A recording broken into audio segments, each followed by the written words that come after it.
Hello friends, भिन्नों की इस श्रृंखला के अंतर्गत आज हम तीसरे पड़ाव पर हैं फ्रैक्शन 3 को लेकर।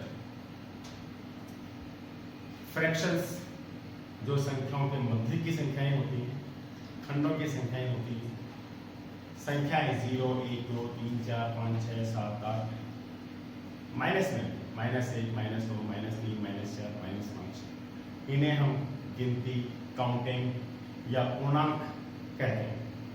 इनके मध्य में बहुत सारी संख्याएं होती हैं, जैसे आधा, चौथाई, पौन, सवा, डेढ़, ढाई इत्यादि इत्यादि। 0.5, 1.6, -0.3, -2.1, माइनस ऐसे इस तरह से इत्यादि। ये जो संख्याएं हैं ये कहलाती हैं भिन्न। इन्हें हम दशमलव के रूप में भी लिख सकते हैं, इन्हें हम प्रतिशत के रूप में भी लिख सकते हैं, इन्हें हम बटे के रूप में, भिन्न के रूप में भी लिखते हैं। इन भिन्नों को किस प्रकार से लिखा जाता है, क्या होता है, इनमें किस प्रकार की अर्थमेटिक लगती है, इन सब को लेकर हमने ये भिन्नों की श्रृंखला प्रारंभ की है। उसके आज फ्रैक्शन 3 को लेकर तीसरे पड़ाव पर है। थोड़ा सा फ्रैक्शन 1 और फ्रैक्शन 2 के हल्का सा रिकैप कर लेते हैं, उसके बाद फ्रैक्शन 3 को प्रारंभ करते हैं। हमने भिन्नों को समझा था पहले कि भिन्न इस प्रकार से लिखते हैं,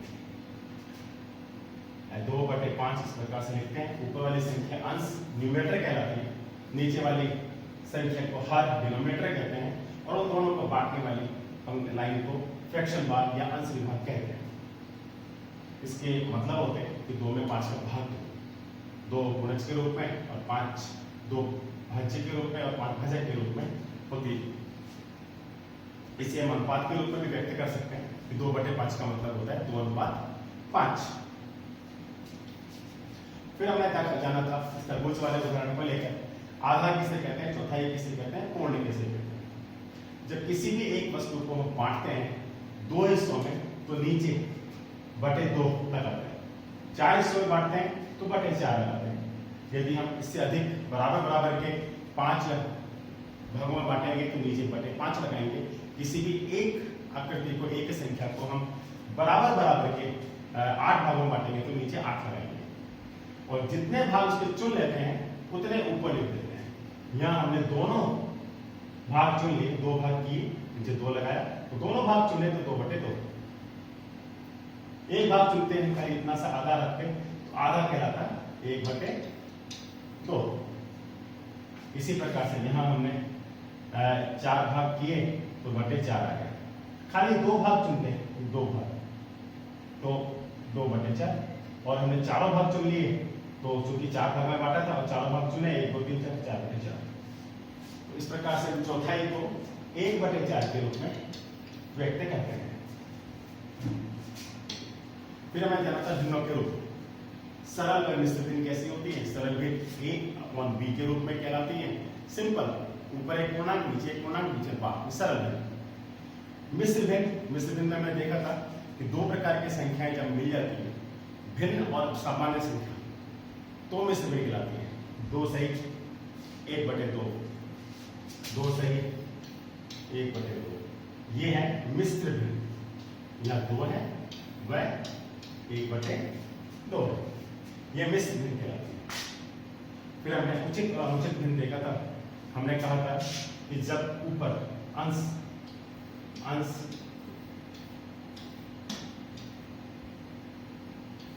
ये अंश आपका हर से छोटा हो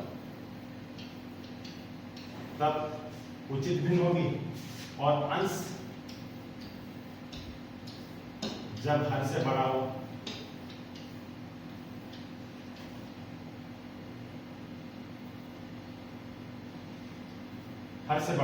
तो अनुचित भिन्न। व्युत्क्रम भिन्न को हमने जाना था, जबकि संख्या को उलट देते हैं, रेसिप्रोकल कर देते हैं, पांव पकड़ के सिर की जगह, सिर पकड़ के पांव की जगह, अर्थात पूरा उल्टा कर देना, तो कहलाती है व्युत्क्रम भिन्न बन जाती है उसकी। अदृश्य हर, जिसके नीचे हर 1 होता है, उसे अदृश्य हर कहते हैं। वो उस हर को हम अदृश्य भी कर सकते हैं। जैसे 5 है, 5/1 है, 1 को अदृश्य कर सकते हैं, केवल 5 लिख सकते हैं। कि कोई भी संख्या है, कोई भी पूर्णांक है, लिखा हुआ है 7 लिखे हुए हैं, तो 7 के साथ में इसका हर भी है मौजूद, जो अदृश्य है, दिख नहीं रहा, वो हर है 1। इस प्रकार से हमने देखा। कॉम्प्लेक्स भिन्न जब भिन्न के रूप में हो, ऊपर भी भिन्न हो,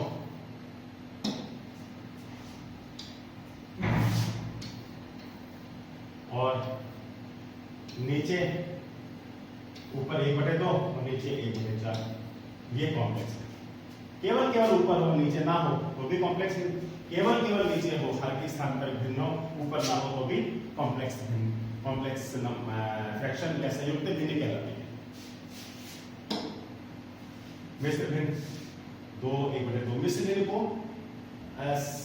अनुचित भिन्न के रूप में, सरल मिश्र भिन्न को तो सरल भिन्न के रूप में लिखने जाएंगे तो वो सरल भिन्न अनुचित भिन्न ही होगी, क्योंकि मिश्र भिन्न में कोई एक संख्या भी है तो निश्चित रूप से अंश बड़ा हो जाएगा, हर छोटा हो जाएगा, तो अनुचित भिन्न हो जाएगी।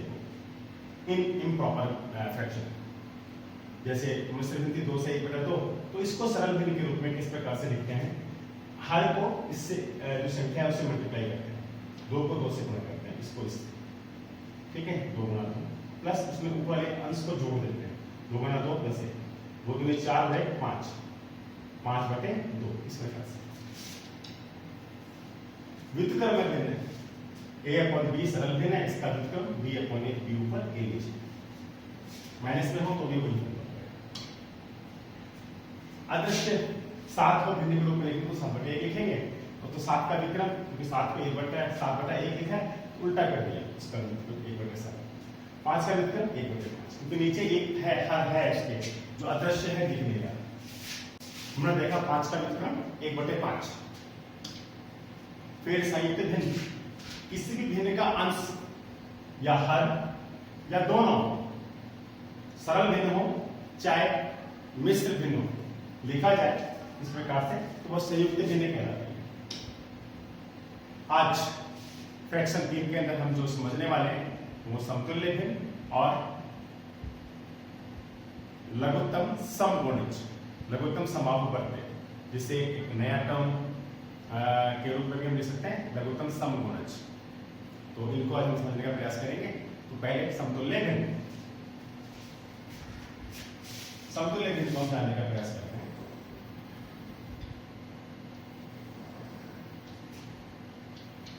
ये एक आयत है, आयत को मैंने बराबर के 8 भागों में बांट दिया। ऐसा हमने भिन्न फ्रैक्शन 1 में भी देखा था। मान लीजिए मैंने इसके अंदर तिरछी लाइनें खींची हैं, इसके अंदर मैंने तिरछी लाइनें खींची हैं, और एक इसके अंदर मैंने तिरछी लाइनें खींची। मैं तिरछी लाइनें खींचने वाले भाग को भिन्न के रूप में लिखने जाऊं तो किस प्रकार से लिखूंगा मैं,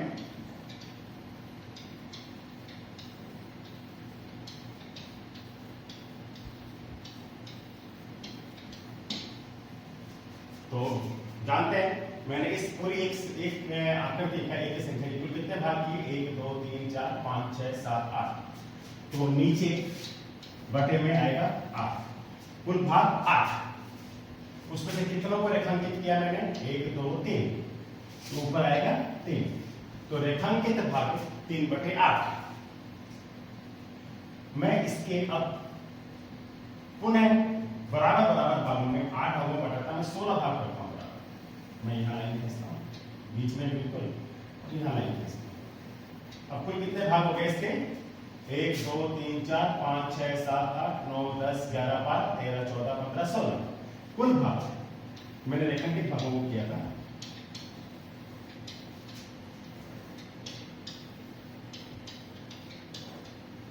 अब रेखांकित भाग, अब जब 16 भाग हो गए तो क्या हो गया, कुल कितने भाग है इसमें, कुल भाग कितने किए मैंने इसे क्या करते हैं 16।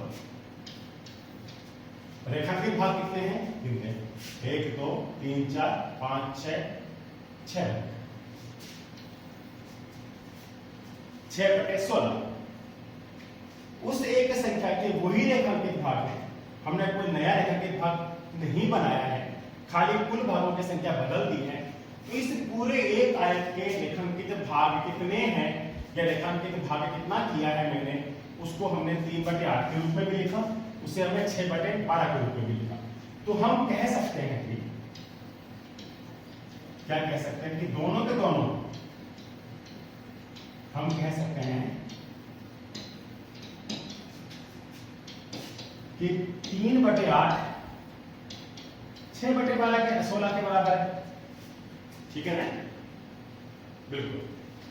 दोबारा से इसको आगे वाले पेज को देखते हैं। 3/8 जो बराबर है 6/16 के। ध्यान दीजिए यहां पर 3 और 6 में कोई संबंध है क्या? है। 3 बिल्कुल, 6 बिल्कुल 3 का दुगना है। 3 को मैं यदि 2 से गुणा कर दूं तो आ जाएगा 6। 8 और 16 में भी कोई संबंध है क्या? बिल्कुल है। 8 का बिल्कुल दुगना है 16, तो 8 को मैं यदि 2 से मल्टीप्लाई कर दूं, गुणा कर दूं तो आ जाएगा 16। इन दोनों को मैंने एक ही संख्या से गुणा किया तो वो आ गई नहीं वाली 2 से। तो हम कह सकते हैं मैं 3/8 को ऊपर और नीचे 2 से गुणा कर दूं तो जो संख्या बन के आएगी ये संख्या इससे या ये भिन्न इससे भिन्न के बराबर है, समतुल्य है। तो यह एक नियम बना,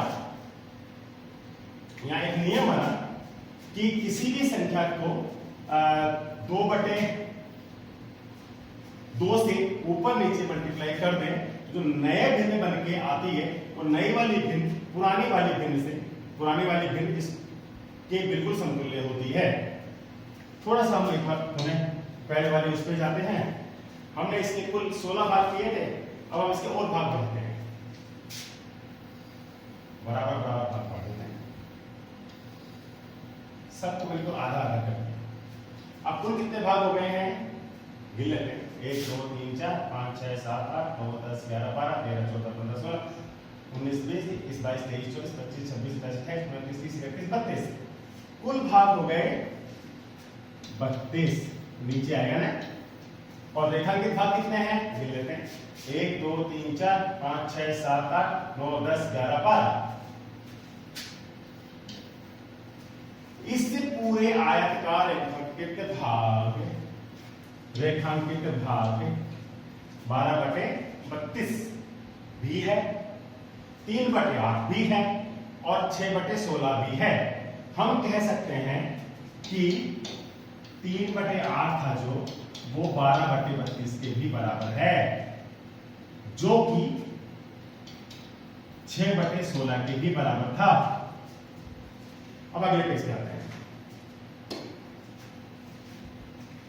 अभी हमने देखा कि जो 3/8 था वो 12/32 के भी बराबर है।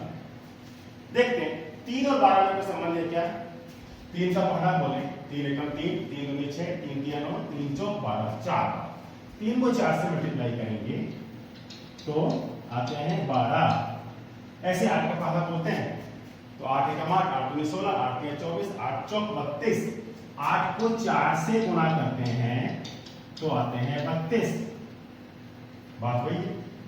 3/8 को ऊपर और नीचे 4/4 से मल्टीप्लाई किया तो आए 12/32।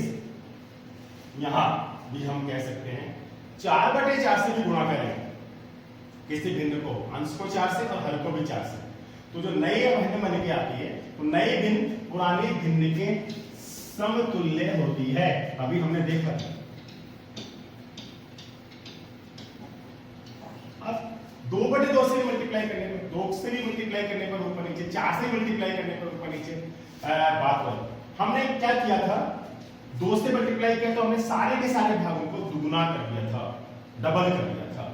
यह 4 से गुणा करने की आवश्यकता क्यों पड़ रही है? मतलब ये 4 गुना कैसे हो गया? हमने सारे के सारे भागों को उस आयत में 4 गुना कर दिया था, 4 भाग बढ़ा दिए थे। यदि हम 3 गुना करते तो 3 से मल्टीप्लाई करने की आवश्यकता पड़ती और जो छायांकित भाग रेखांकित भाग होता वो भी समतुल्य होता। तो एक जनरलाइज एक सामान्य नियम बन के आ गया है। उस सामान्य नियम को हम कह सकते हैं इसको हम सामान्य रूप में लिखना चाहें, सामान्य नियम बन जाएगा।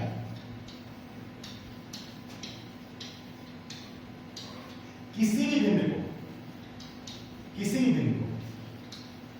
भिन्न को यदि समान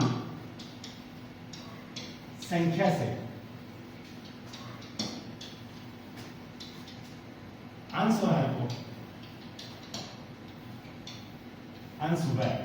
लगाएंगे, हर को गुणा करें तो समतुल्य भिन्न बनती है।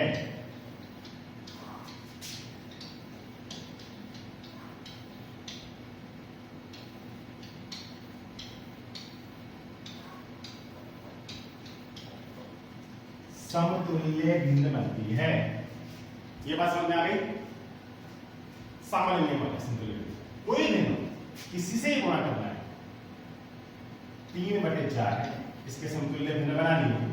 आप ऊपर नीचे 2/2 से मल्टीप्लाई करेंगे तो जो भिन्न बन के आएगी वो 3/4 के समतुल्य होगी। 3/4 के समतुल्य होगी 6/8। मैं यदि 3/4 को ऊपर और नीचे 5 से गुणा कर दूं तो 5 × 15 और 5 × 20, तो 15/20 आएगी बनके, वो भी इनके समतुल्य होगी। मैं यदि 3/4 को ऊपर और नीचे 7 से गुणा कर दूं, जो नई भिन्न बन के आएगी 7 में 21/7 का 28।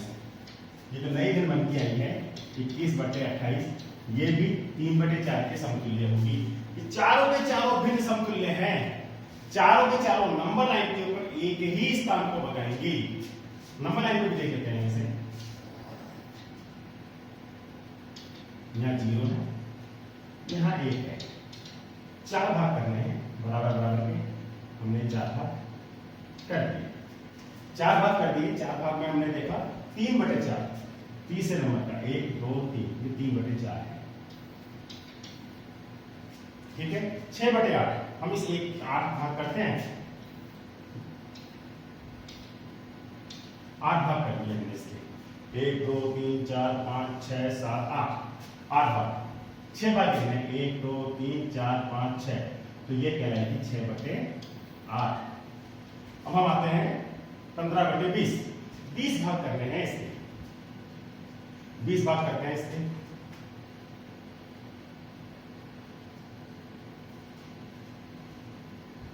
इसके बिल्कुल बीच में करेंगे एक भाग, तो ये हो गया 5वां 10वां, और फिर इसके बिल्कुल सेंटर में करेंगे तो हो जाएंगे 5 5 5 10 10 तो यहाँ हो गया ना, 10 और 10 20, तो 5 5 10 और एक भाग में करेंगे बिल्कुल सेंटर में, और इस तरह से तो 5 भाग यहाँ तक हुए, 5 भाग यहाँ तक हुए 10 भाग, 5 भाग यहाँ तक 15 भाग, 15/20। हम 28 भाग कर रहे हैं इसमें, तो 28 भाग करेंगे तो 14वां भाग मान लीजिए बीच में आता है, इसके बीच में 7 भाग करें, 14वां भाग यहाँ, 7वां भाग बिल्कुल यहाँ आएगा। ठीक है, 7 बिल्कुल इन दोनों के बीच में, और यहाँ से बीच में 7वां भाग आएगा 7, तो 7 7 14 7 21 7 28 ऐसे भाग हो जाएंगे। तो यहाँ पे आएगा 7वां भाग 21वां भाग, 7 × 14 7 21, 21 बटे कुल भाग किए थे हमने 28, 7 7 14 7 21 7 28, तो 21/28 भी यही आएगा। 6/8 भी यही आएगा, 3/4 भी यही आएगा। तो नंबर लाइन पे भी हमने देखा कि 3/4 6/8 15/20 और 21/28 एक ही स्थान पे आए, तो कह सकते हैं कि चारों के चारों जो भिन्न हैं वो समतुल्य हैं एक दूसरे के। आगे चलते हैं। तो समतुल्य भिन्न तो आपके समझ में आ गई है। अभी हम नया प्रारंभ करते हैं, लघुत्तम समगुणज। हिंदी भाषा में वैसे लघुत्तम समापवर्ती के रूप में इससे अधिकतर लोग परिचित हैं। मैंने इसको लघुत्तम समगुणज इसलिए नाम दिया है कि गुणज हम समझते हैं, गुणज के आगे सम लग गया तो सम गुणज हम समझ जाएंगे, और लघुत्तम सबसे छोटा समान गुणज, अंग्रेजी में बोले गुणज मल्टीपल है, सम कॉमन है और लघुत्तम लीस्ट। तो सम गुणज कॉमन मल्टीपल दोनों का कॉमन सम समान, लघुत्तम सम गुणज समापवर्ती और लीस्ट कॉमन मल्टीपल। इसको समझने के लिए पहले हमें गुणज को समझना चाहिए। गुणज क्या है? मैं इसे बिल्कुल सरल भाषा में बोलूं तो जो हम पहाड़े लिखते हैं ना, इन्हें बोल सकते हैं मोटा दो का पहाड़ लिखते हैं। 2 2 4 2 3 6 2 4 8 2 5 10 2 6 12 2 7 14 2 8 16 ऐसे ऐसे। दो के गुणज, मैं बोलूं दो के गुणज क्या है? दो के गुणज है 4 है, 6 है, 8 है, 10 है, 12 है, ये दो के गुणज है। 3 के गुणज बोलूं मैं,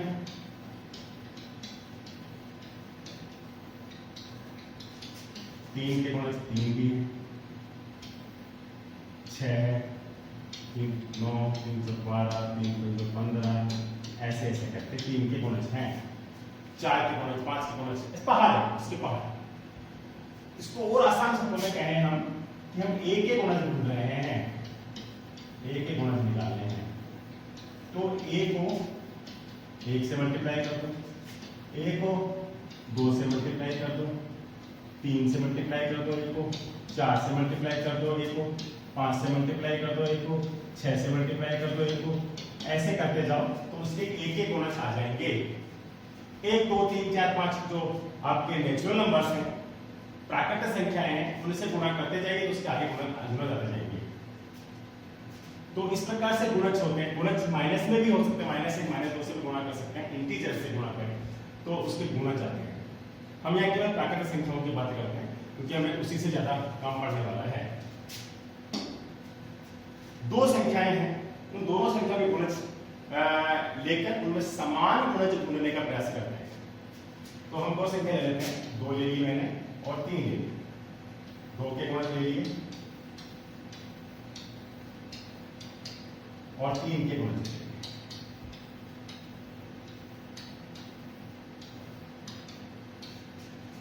दो के गुणज 2 4 6 8 10 12 2 7 14 2 8 16 2 9 18 2 9 20। आगे भी हो सकते हैं, जहां तक आप लिख सकते हैं उतना लिख लीजिए। 3 के गुणज 3 6 3 9 3 12 15 18 3 7 21 24 27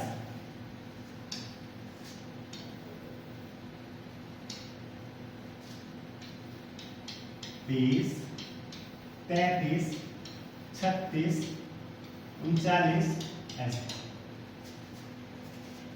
इनमें समान गुणज ढूंढिए, सम गुणज, इन दोनों के सम गुणज, समान गुणज ढूंढते हैं। 2 है नहीं, 3 है नहीं, 4 5 6 फिर 8 नहीं है, यहाँ 10 नहीं है, 12 फिर 18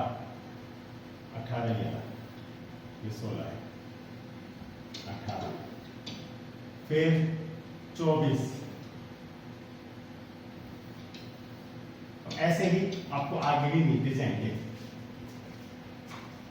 तो ये सम गुणज है, समान गुणज है, इनमें जो मिल गए आपको एक दूसरे को, सम गुणज। इनमें सबसे छोटा कौन सा है? लघुत्तम सम गुणज।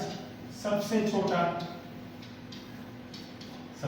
6 है, ये आपका लघुत्तम सम गुणज आ गया। बहुत आसान है। दो संख्याओं के लघुत्तम सम गुणज ढूंढने हो तो इस प्रकार से ढूंढ सकते हैं। तीन संख्याओं के लघुत्तम सम गुणज ढूंढने हो, मॉडल संख्या और होती है 4, तो 4 के गुणज निकालते हैं। 4 दूनी 8, 4 तिया 12, 4 चौक 16, 4 पंजो 20, 4 छः 24, 4 सत्ते 28, 4 अट्ठे 32, ऐसे ऐसे ऐसे समगुणज ढूंढते 2, 3 और 4 के समगुणज।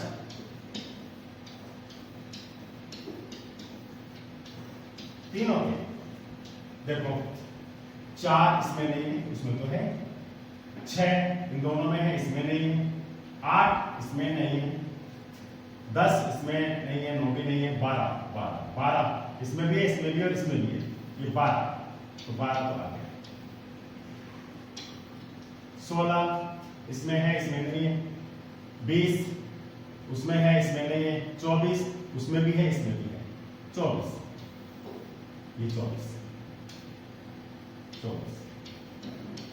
ऐसे करके हम ढूंढेंगे तो 12, 24, 36, 48 इस प्रकार के जो गुणज आएंगे वो समगुणज होंगे 2, 3 और 4 के। इनमें लघुत्तम कौन सा है? लघुत्तम समगुणज लेस है 2, 4 और 6 का वो हुआ 12। तो लघुत्तम समगुणज आपका आया 12। इस प्रकार से हम लघुत्तम समगुणज या लघुत्तम समापवर्ती ज्ञात कर सकते हैं। तो ये आज का हमारा लेसन है, पाठ है। आज हमने सीखी 2 बातें सीखी हमने मुख्य रूप से। एक तो हमने लघुत्तम समगुणज निकालना सीखा और एक हमने सीखा आज कि भिन्न है जो उनका समतुल्य भिन्न किस प्रकार से निकालते हैं। समतुल्य भिन्न निकालने के लिए किसी भी एक भिन्न को समान संख्या से हर अंश को गुणा कर दें तो जो नई भिन्न बन के आएगी वो उसकी समतुल्य भिन्न होती है। ठीक है, धन्यवाद साथियों।